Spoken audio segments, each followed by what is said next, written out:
Hello folks, and welcome back to SLE Equipment here in Nashville, Tennessee.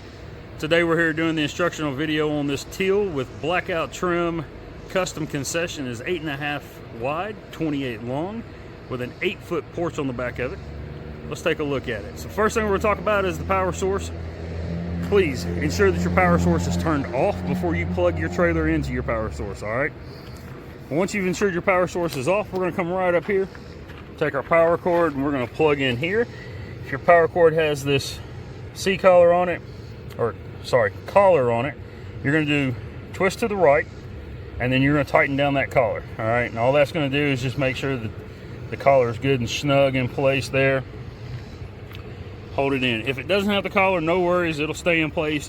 If it's a cord without the collar, it's designed to stay in place even without the collar, so you are good there. All right, once you've secured your power cord in place on the trailer, then you're going to come around, you're going to plug into your power source. Today we're running off of our supplied shore power here. If you have a generator that you're running off of, then go ahead and plug into the generator, and then at that point, once you've plugged into the trailer and plugged into your power source, then you're good to go ahead and turn your power source on at that point. All right, so starting up front here, we have the 5,000-pound tongue jack, generator platform on the front here, 200-pound propane cages, and you can see here we have the 100-pound propane tanks along with regulators and hoses in place. We'll come back and talk about those here in just a little bit. Here we have the 36 by 78 entry door, LED light at the top, above there, bar lock on the door, and inside here we have a restroom at the front in the Vinos here. All right, so there's your toilet. Here's your flush handle. You just step on that, it flushes the toilet, and we can go ahead and demonstrate that now. Simple as that. Push and flush. And then here we have the water pump on-off switch here, sink outlet there. Up here above we have the electric panel for the trailer. Down here we have the charging box here, outlet to run the charging box off of, 12-volt battery in the floor, and then next to our charging box we have the fuse box for the 12-volt system. So all of your interior, exterior lights and your fan inside the bathroom here all run off the 12-volt system along with your water pumps. There are two on this unit, one for the restroom here, one for the 3-bay sink and hand wash station inside the unit. So all of that's going to run off of your 12-volt system. If any of that is not working properly, come here to your 12-volt fuse box or fuse panel. There's a light next to each fuse. If that fuse is blown, the light next to the fuse will light up. So it's a quick identification system there. So you can just walk up, you see a light on, that tells you which fuse to pull and replace. All right, and then right here on the wall, here are the switches for the lights. So your exterior light, that's in the center here, you can see that one's on. Interior light is right there. And then that last switch turns on the fan.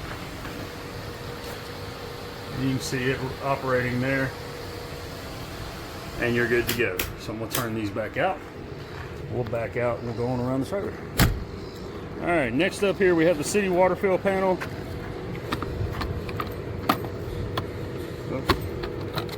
Unlock that. If you're filling your freshwater tank, now this side, this one on the driver's side here, this goes to the 3-bay sink and the hand wash station inside the unit. So if you're filling for that 30-gallon freshwater tank, you're going to fill right here. Just remove this cap, insert your water hose, and fill that tank up. If you have access to a pressurized system, city water system, you can hook a hose to and run to the trailer. You're going to do that here. It's a common water fitting hose. You see the screen filter there. That's going to bypass your water pump, supply water directly to the faucets and the water heater. All right. And then, so there are two keys here, one there, one here, one for each one of these boxes, and those keys will be inside the trailer hanging around the faucet there. All right, Coming on down here, we have the on-demand water heater. So we can open this door here, get a look here. This here's your on-off switch. This is your fuse. Again, this is 12 volts as well, but it runs off of this fuse here. So you can, there is a fuse inside that panel as well for this. But this is the first fuse I would come to. 9 times out of 10, it's going to be this one. And then you have your drain down here. All right. Caution, this is hot, so try not to touch that. And that closes right up around it there. All right. All right, moving down here, we have one of 4 stabilization jacks on this unit. This one's on the front driver's side corner. This is exactly what it sounds like, a stabilizing jack only. Please do not try to level the unit using that jack. You will bend or damage the jack and potentially bend your frame. And then next up here we have the waste tank drain for the bathroom. So you're going to connect here with either a common water hose or here with a 3-inch hose. You can get a 3-inch hose at any RV camper supply center or online. Depending on which hose you're using, just remove your cap. Once you've removed your cap, then you're going to slide your handle out like you see it here. Allow the contents to drain. Once the contents have drained, push that back in place, detach your hose, and replace your cap. Okay. And then this one here is the waste tank drain for the 3-bay sink and hand wash station inside the kitchen area. So same thing, common water hose fitting, 3-inch hose there. Pull this out. Once the contents have drained, slide that back into place. Remove your hoses, replace your caps. All right, good to go there. Next, we have the 36 by 78 entry door with the window. It is an RV style door. Has a screen door on the inside. LED light above that. And we'll take a look at that screen door here in just a little bit when we go in the unit. Coming down here, we have 2 7K axles with mag wheels. One thing I do want to point out, this center cap here in the center of the hubcap, there, this cap pulls off. In behind it is a grease fitting, and you have that on each wheel. So 2 on this side, 2 on the other side, 4 in total. Once every 10,000 miles or 12 months, you'll need to remove that center cap, connect a grease gun to the fitting, and grease that joint properly. That way it keeps the hubs and bearings in proper working order. All right. All right, I'm gonna back off just a touch here. Kind of get a look at this porch. You can see that smoker in the center there.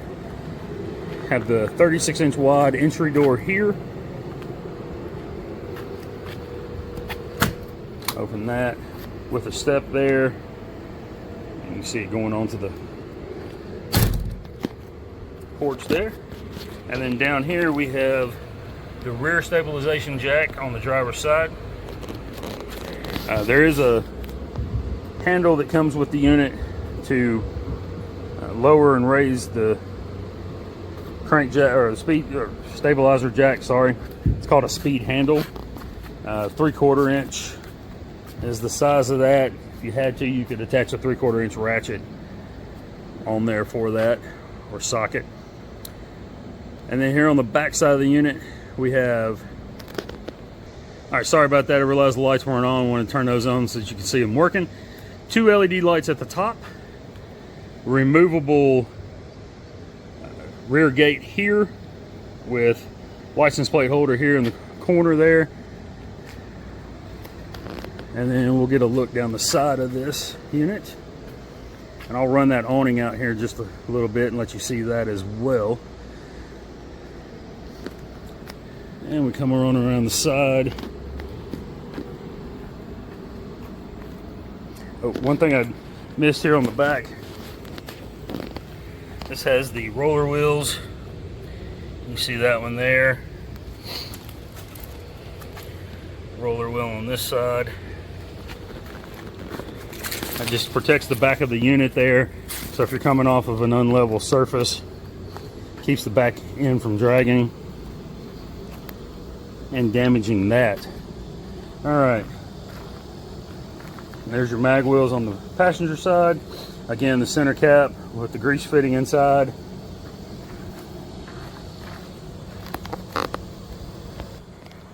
All right, here we have the 5-foot concession window with LED lights on either side and above there. Flip up counter. Real quick, top pane of glass on both sides is stationary. Lower pane slides up and down. And then you have a screen here. There's the handle for the screen, so you can raise and lower it. You just have the screen in place. And then there is the flip up counter flipped up. To lower it, simply come here, depress one latch. Oh, that one was not activated. So depress that latch, come here, depress that latch, and you can lower that down with one hand there. All right. Oh, stabilization jack here on the front corner. And then here's the city water panel for the restroom. Same thing to fill the 15-gallon or 10-gallon freshwater tank. Remove this cap, insert your hose here, pressurized side here, exact same setup as on the other side there. All right, and then we have the gas system here. So before we talk about before we do anything with the gas tanks, first thing you're going to do is make sure that your window is open, and then you're going to go inside the trailer and we'll take a look at this screen door right quick.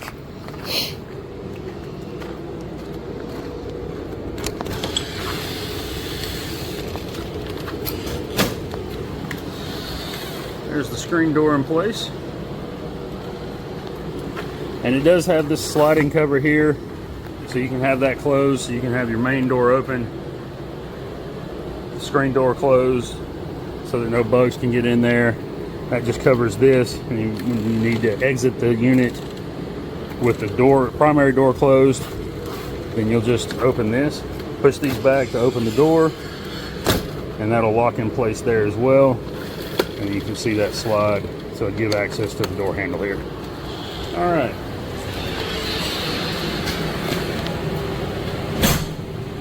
All right, once inside the unit, you're gonna come right here, just off to the right of the door as you're coming in, and flip this light switch on like you see it there. That's gonna turn on your grease hood. So you can see the two LED lights on there. You'll hear the fan kick in, and those two LED lights will come on when that switch is flipped. It takes a few seconds for that fan to come on. It's not immediate, the lights are. That fan has a delay on it. That's the way it comes from the factory, so just want to point that out. But ensure that you have at least one glass window up and in place. You can see the latches here to raise and lower that, so that you have airflow through here when you turn that grease hood on. All right. Once we know our concession window is open with at least one glass open there, then we're going to come down here and we're going to just make sure all of our knobs are in the off position on our equipment. So we get that in off there. Same thing over here. Off, off. Oven. Everything's in the off position. And then on our salamander up here as well. Once we've verified all of our knobs are in the off position, now we're ready to go out and turn the gas on.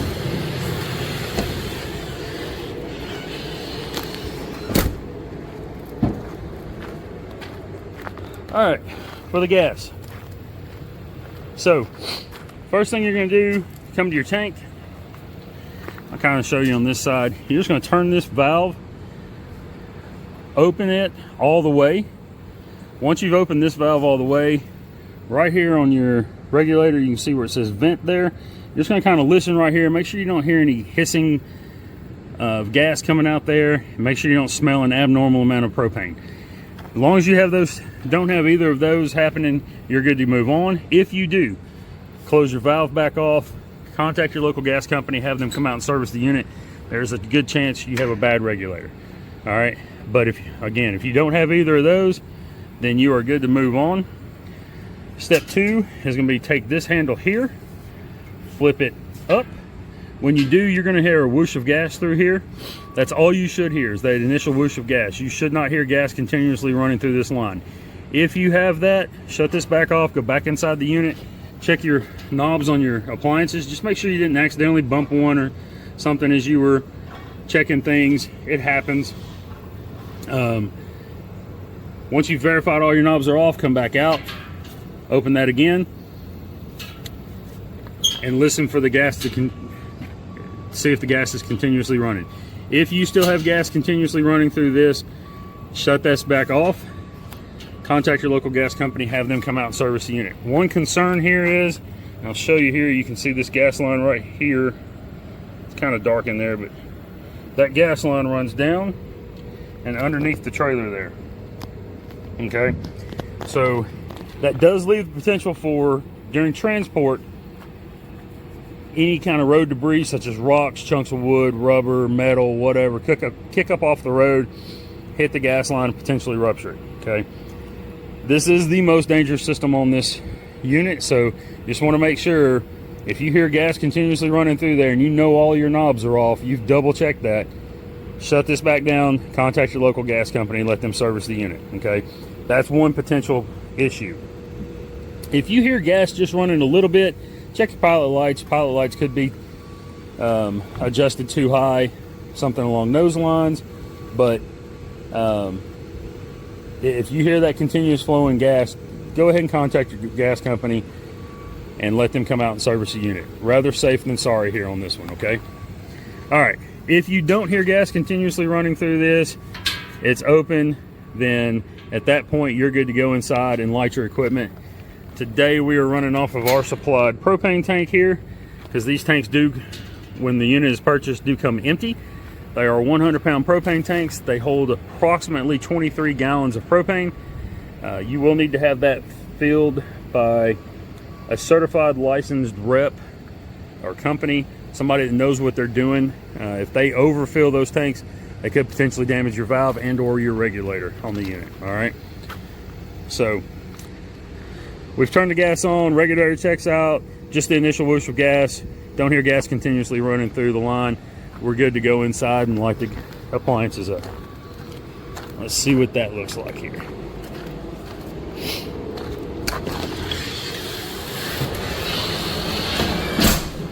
All right, now that we're inside, so the first thing you're going to need is a good barbecue stick lighter. Pick these up just about anywhere, literally,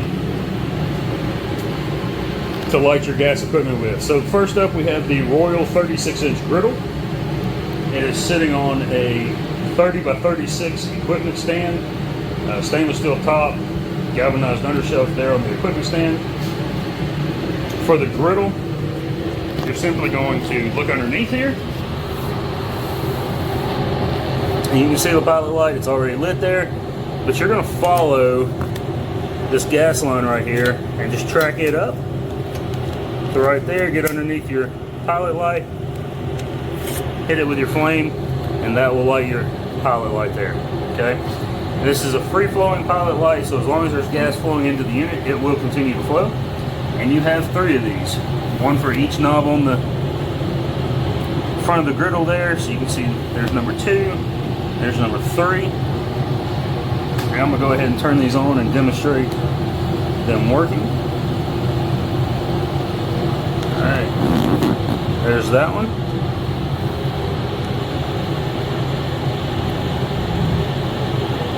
There's the second one. And we'll come over here to our third one.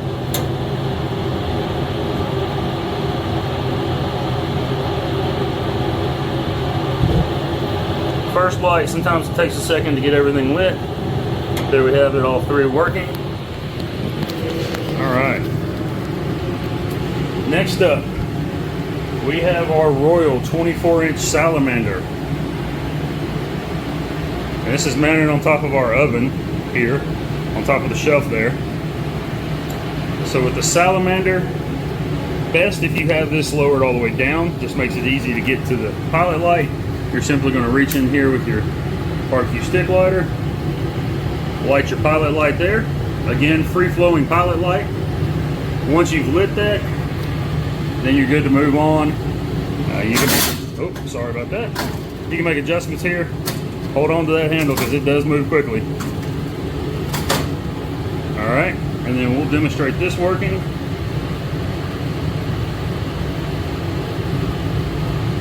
There we go. You can see the flame up top there. So that is working. Turn that back off. All right, and then we have our Royal 4-burner range with single door oven, 24 inches wide on the unit there. And so up top on the burners, pilot lights are right here. Just gonna stick your stick lighter down there like that.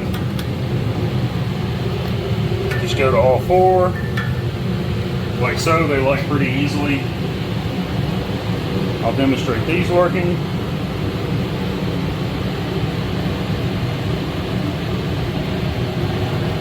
Oh, come back here.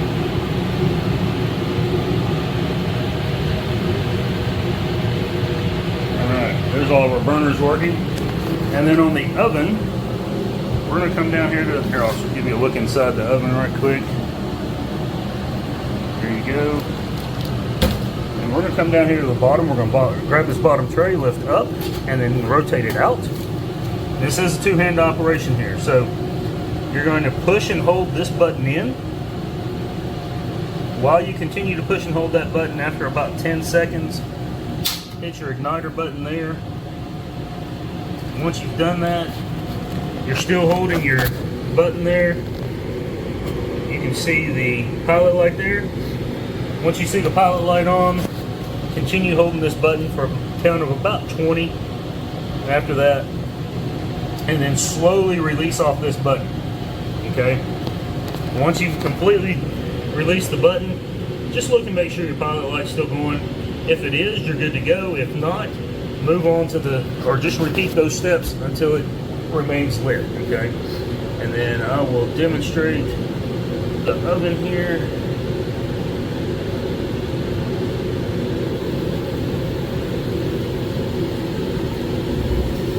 There we go. You see the oven flames inside there. And your knob for the oven is right here, so you can set your temperature there. Just have it in the off position while you light it, and then light your pilot light, push in, and turn to set to your desired temperature setting there. Alright. Alright. Moving on, over here we have the Eagle 2-well steam table with cutting board at the top. So your pilot lights for this are underneath here. There's one, there's two. Just gonna stick your stick lighter up there, light those, and then I will demonstrate that working. There's that side. There's that side. And knobs are right there, so high, medium, low on the knob settings, and you're good to go. All right. That's going to do it for all the cooking equipment. Let's talk about this grease hood here. So here we have a 6-foot Larkin grease hood, 42 inches out from the wall. You see the grease filters in place. With these grease filters, once a week you will need to remove those at minimum, at very minimum, once a week. Remove them and clean them with soap and warm or hot water. Just give them a good cleaning, and that's going to depend. How often you need to clean them depends on how much grease you're generating and how they look. Some folks like to clean them every day, some like to clean them every couple of days. Whatever that looks like for you, at bare minimum you need to clean them at least once a week. Okay, To remove these filters, simply start with the center one here, raise it up, tilt the bottom out, and then lower down. That'll unslot from the top, and that'll come out. And then to put it back in, just reverse order, so you can slot it in up top, push the bottom in, and then slot it down into the bottom here. All right, and once you've done that, you want to come through here and make sure that your seam in between filters is as tight as possible. Okay. The two filters on the ends, they do push back in there a couple inches, so you can push that to the side, get this one in and out, and then slide this over, raise it in and out, and slide this over, raise it in and out. All right. The last thing I want to talk about, there's two grease cups here, and behind this piece of paper at the bottom, and then up top in that box, there's some mounting. Sorry about that. There's some mounting hardware in here. It's just one bracket. It's going to slot over these two studs you see here, and then there's a couple of acorn nuts in there, one on each post, and then the grease cup itself slots onto that mounting bracket. Grease drains out through here into the grease cup, and then you have the same setup on this end here. So two grease cups, two mounting brackets, and 4 acorn nuts to put those on. It just takes a couple minutes to do it. So there's your grease hood there, and then you can see the fire suppression system here. So one nozzle for the griddle. This comes down, wraps around, so this top one here is for the salamander, and then this one's underneath the shelf. Two nozzles here for so this one covers these two burners, this one covers these two burners here on that. Alright, moving on with the fire suppression system. Right here we have the chemical suppressant tank hanging on the wall here. Next to that is the control head. If you needed to discharge this system manually, you do so right here at the control head box. Simply grab this, much like a fire extinguisher, give it a good firm pull, breaking this seal, and then flip this handle up and to the left. At that point, you're going to want to exit the unit. You're not going to want to be in here. Be a good idea to exit the unit and turn off the gas on the front of the trailer there. All right, and there's the tag where the system was installed and certified by the installer. And then right down here, back in that back corner there is the gas valve for the fire suppression system. So what that does is all the gas comes in to the trailer at that point first. So that gas valve simply, if the fire suppression system discharges, whether it be from the hood or from doing it manually, then that gas valve shuts off gas flow beyond that point coming into the trailer. Like I said, though, still a good idea to go out to the front of the unit and manually shut the gas off at the front there. All right, let's go around the rest of this unit and take a look at the rest of the equipment in here. So we'll start up front here. Here we have a 2-foot wide stainless steel countertop with cabinet, door here for storage.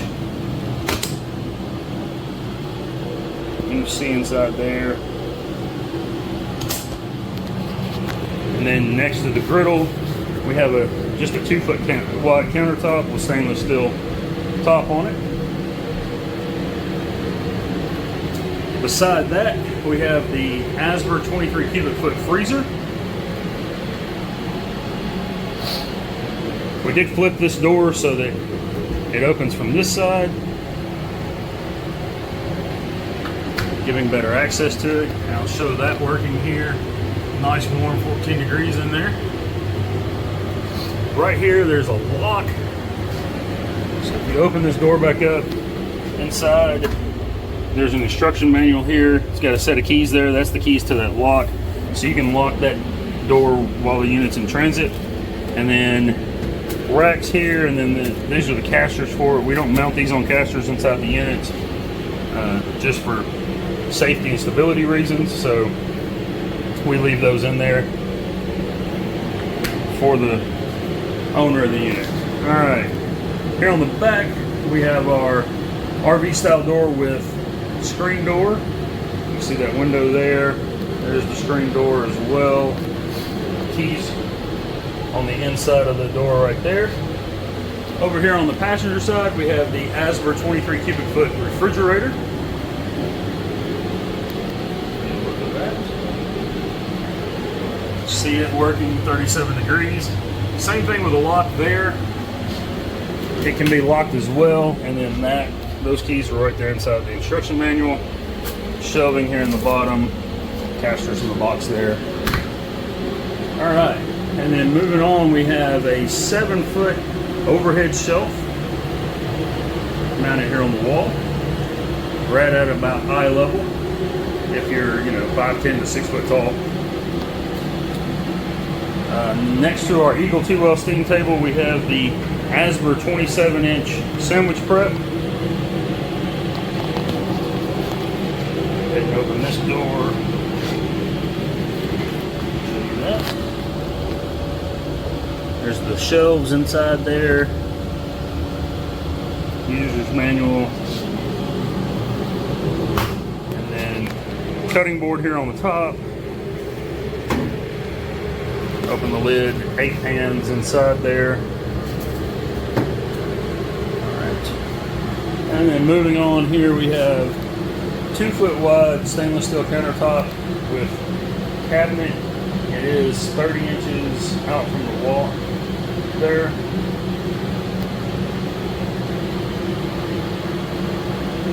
And that rolls right into our stainless steel countertop with cabinets above or below the concession window there. I'm sorry, this 3 drawers here.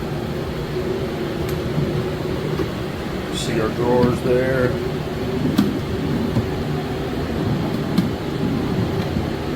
And then to lock those drawers, just make sure they're pushed in good. And you're just going to turn that off to the side. And now the drawers are locked in place. Well,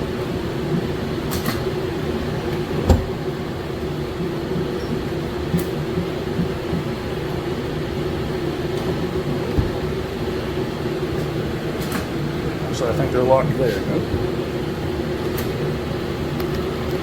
There we go. Had a slight malfunction, but turn to the side there. Now the drawer's locked. You can't get it open. Unlock it, and they'll open up. All right. Just have to really kind of turn that in place there to get that to lock. And here we have the cabinet. Below this, or inside this cabinet here, is where our 30-gallon freshwater tank is, and our water pump there on the wall. See that? And then this cabinet over here below the sinks, 14-pound grease trap. Look around the corner here.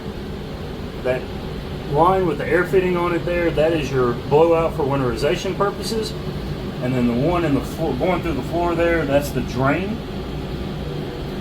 You can see the handles there are not in line with the water line, so that means the valve is closed. To open that valve, simply turn that valve to where it is in line with the water line, and that will open the valve up.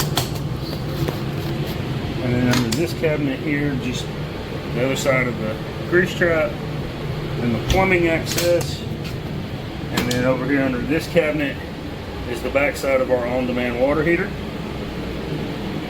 You can see the gas valve down here for the water heater. And you can, again, that's in line, so that gas valve is open.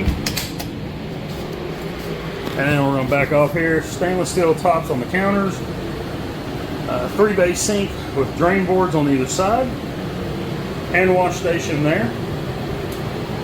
On-off switch for our water pump here. And then above the sinks, we have 4 cabinet doors there. Give you a look inside there.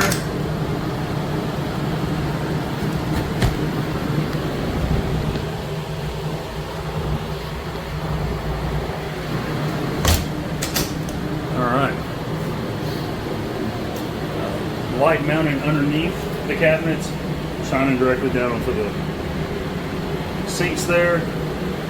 Just helps add extra lighting. Actually a really nice feature having that there. And then this unit, including this light, has 1, 2, 3, 4 interior lights, plus the 2 LED lights on the grease hood there. As you can, aluminum mill walls all the way around on the inside and the ceiling. Rubber coin flooring throughout the unit. And then up in the front here we have the 15,000 BTU air conditioner with optional heat. So this front knob here is your low fan, high fan, and AC knob. And then the knob behind it here is your temperature setting knob for cool and hot. And then you have your filter here, vent at the back, vent at the front. And with this unit, this little switch here and right there, that if they're turned in, that means that vent is open. So right now the front vent is the only one open. This rear vent is closed. You flip that in, that opens up the rear vent. However, I will tell you that air is blowing directly toward the back, which means it's going to be sucked out about as fast as it gets there through the grease hood there. So your best bet is kind of let that air hit off of the front cabinets and then circulate down and back before it gets pulled out by the vent. All right, let's check this water right quick. So here's the control panel for the on-demand water. I have it set at 122 degrees. You see it lit up there. So if you want to raise that, you can raise it there, you can lower it there, on off, and then Celsius or Fahrenheit on that button there. I have it in Fahrenheit, and so we'll demonstrate the water running here. There's the cold water side, hot water side, and you'll see the sprayer or the fan, and then in a moment you'll see a flame. There it is. That tells you that your water heater is kicked on for heating. And then we'll get a temperature reading here just to show it's doing what we need it to do. Shows 117 on the panel, so it's climbing through the line there.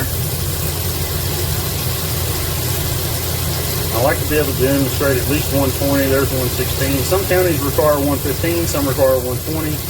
So we like to demonstrate at least 120. There's 120 there. I'll just leave it here another second or two, let you see that it will go up higher. It shows 122 on the panel. You can set this panel to whatever temperature you want. There's 121. You can see it climbing on up. But we hit 120 there. That's the desired temperature. And so, like I said, you can run this on up. Looks like 124 is about as high as that goes. Alright, and then we'll demonstrate water on this side as well. There's the cold water side, hot water side. And if you're going to have the water running, you have to have the water pump on first. Otherwise, water will not flow through the faucets. And you can leave that in the on position while you're working throughout the day. It is an intermittent water pump, so as you turn the water on, the water heater kicks in, or the water pump kicks in, and when you turn the water off, the water pump turns off. Alright, let's go around and check these outlets inside here. 2 lights on means it's working properly. There's 2 lights.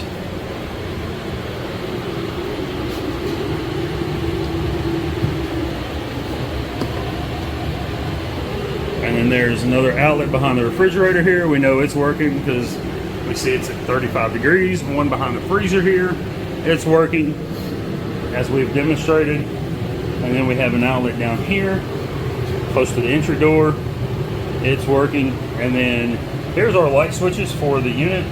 So interior lights here, light above the entry door and above the concession windows are on these 2 switches there. And then let's go out the back here and we'll take a look at this smoker on the back porch. One thing I do want to point out right quick though is the 2 light switches here They on the back wall, they are for the porch and the 2 LED lights on the back of the unit there. All right.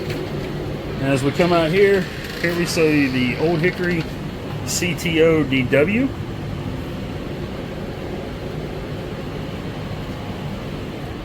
We'll come on out here and I'll show you this thing off a little bit.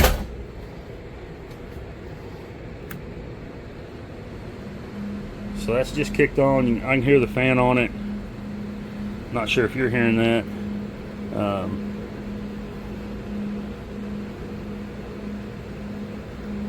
Leave that in the off position. That's your temperature setting. Gas valve here. You do have the gas valve still shut off there on that. And then it plugs in right here on this outlet. Open up the doors here. Yeah, we'll turn it back on, let this thing rotate. Oh, I'm sorry, this does not have the rotating racks in it.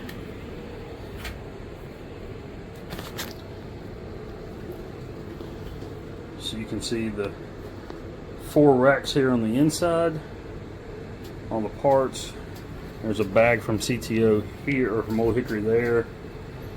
Owner's manual there. Let's get a good look at the inside of the smoker there. Firebox down below here. More parts inside there. There's caster wheels in here. As you can see the firebox there. Alright. And then we've got an outlet over here on the wall. We'll show it working. There we go. Here's a look of the door on the outside. This has the black ATP. Aluminum mill wall or ceiling. Black trim all the way around. Has 2 LED lights on the porch here. And there is another outlet back here in the corner on the passenger side, so we'll check that one as well. 2 lights were good. And again, this half wall here on the back is removable. The side half walls are stationary, with the exception of the door there. All right. Let's talk shutdown procedures. So, end of the day, hopefully we've sold a lot of food, made a lot more money. We're ready to shut this thing down. First thing we're going to do, or go over here, is shutting down the gas. So, I want you to come back to your appliances, make sure that all your knobs are in the off position again. We're simply just going to walk that line, checking all those, making sure that everything is off. All of these units have the free-flowing pilot light on them, which means gas will continue to flow into the unit and through the pilot lights, and that will continue. Those will continue to burn until the gas is shut off on the front of the unit. Okay. So with that, once we've ensured that all of our knobs are in the off position, we're going to leave our grease hood on, our concession window open, and we're going to come outside back to the front of the unit here, and we're going to shut this gas down.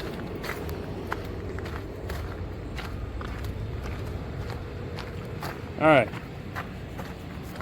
When we come out here, I usually go to the tank first. We open this valve all the way, so we're going to close this valve all the way.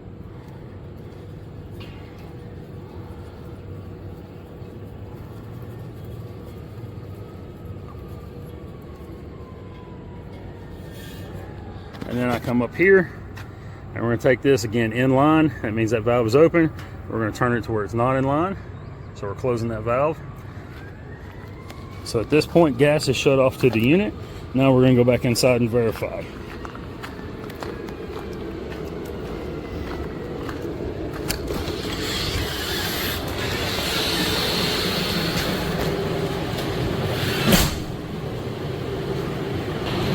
All right. Alright, we're back in the trailer here. This usually takes a minute or so, but we're just going to check and verify that all of our pilot lights are out. Once we verify that, we're going to look at everything here. So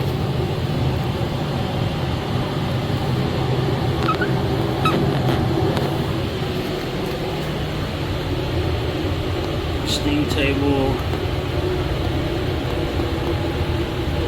that's all out. Oh, forgot about the salamander up here. And then we're going to check our oven down here. That is out. Alright, I'm going to close this door, just flip it back up, hold it up, and then lower down. Alright, now that we've verified all the gas is off to our unit, no gas coming in, and then at this point, if you desire, now you can go ahead and you can cut your exhaust fan off.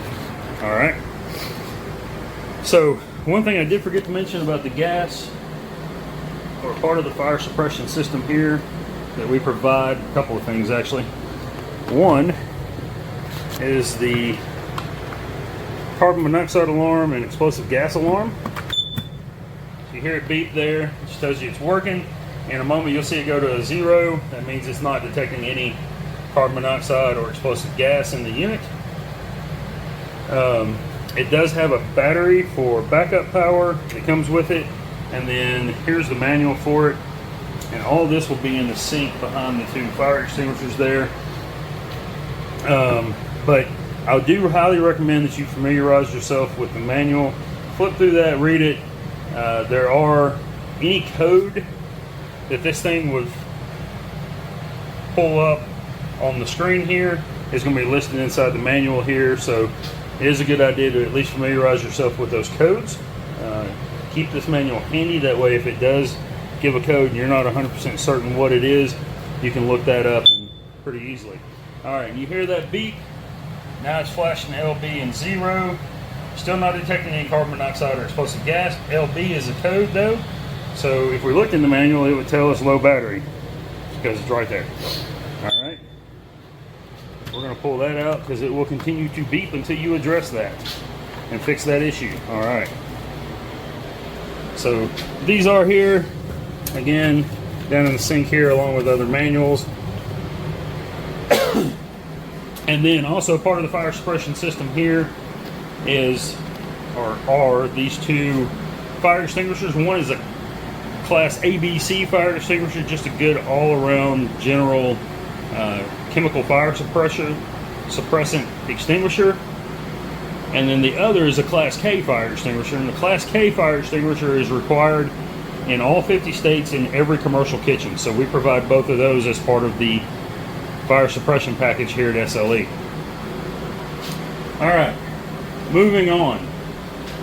Let's talk about this sticker up on the wall here. So right next to the door here, I have this sticker there. I do recommend anyone working inside the trailer I ask that anyone working inside the trailer please read this sticker, familiarize yourself with the procedures here and the guidelines. So this is a concession trailer safety guidelines and procedures. It's going to go over general safety and maintenance, startup procedures, shutdown procedures, and before transit. Alright, so the startup procedures and shutdown procedures primarily go over gas. We've talked at great length about that. How to start it up, how to shut it down. One thing I do want to note with the gas that I failed to mention earlier, if at any point you are inside the trailer and you smell an abnormal amount of gas inside the trailer, please immediately exit the trailer, go to the front, turn the gas off, let this thing air out for about 10 minutes. Leave your grease hood on, that way it will help ventilate the trailer. Leave your window open, but go to the front, turn the gas off, and just stay out of it for at least 10 minutes. After 10 minutes, you can, poke your head back inside, see if you smell an abnormal amount of gas still. If you do, stay out longer until that gas is dissipated. If you don't, then you could re-enter the trailer. I would advise at that point you may want to contact your local gas company, have them come out and inspect the unit, to make sure everything is good before you re-enter the unit and light any appliances. Okay. Before transit, on this sticker, it's going to talk about things like check your lug nuts, check the pressure in your tires, make sure all your blinkers, brake lights, and turning lights work properly. Make sure that any hoses or your power cord, things of that such, are disconnected from the outside and stowed away properly. Make sure your doors are shut, your removable back half wall is in place and latched in place properly, things of that sort. Okay, so, but again, I do recommend that anyone working inside the trailer reads this sticker up here and familiarizes themselves with the procedures and the guidelines in there. All right, from there it's just basic cleaning. So that's going to conclude this instructional video. Hopefully you got some good information out of this. If you're still awake at this point, I applaud you. The goal was not to put anybody to sleep, but I can understand if it happened. If you are interested in a trailer like this one, or maybe you have some design changes that you would like to make to this trailer or any other trailer on our website, please give us a call here at SLE. We'd love to help you out with that, get you set up with the trailer of your dreams. To the purchaser of this trailer, we appreciate your business, and we appreciate the business of all who are shopping with us here at SLE. Folks, have a great day. We'll see you on the next one.